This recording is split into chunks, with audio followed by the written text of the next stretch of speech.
నమస్కారం. నా పేరు రమాభాస్కర్ దేవరకొండ.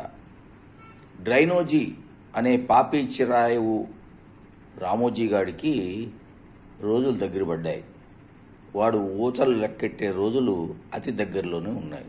ఎందుకంటే ఈరోజు జరిగిన సుప్రీంకోర్టు విచారణలో reserve bank of India Ramoji Rao గారికున్న హిందూ అవిభజ్య కుటుంబ సంస్థ డిపాజిట్లు వసూలు చేయరాదని, చేయకూడదని, కానీ వాళ్ళు అలా చేశారని తమ అఫిడవిట్ను రిజర్వ్ బ్యాంక్ ఆఫ్ ఇండియా దాఖలు చేసింది.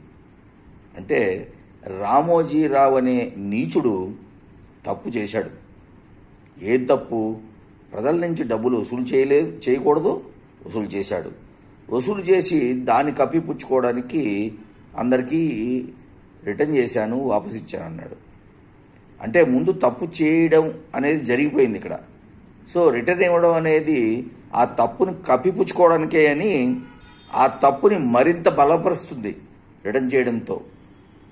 కాబట్టి వచ్చే నెల పడిన వాయిదాకి రామోజీరావుకి శిక్ష పడే అవకాశాలు చాలా మెండుగా ఉన్నాయి. ప్రజలారా ఆలోచించండి. చట్టం న్యాయం ముందు అందరూ సమానులే.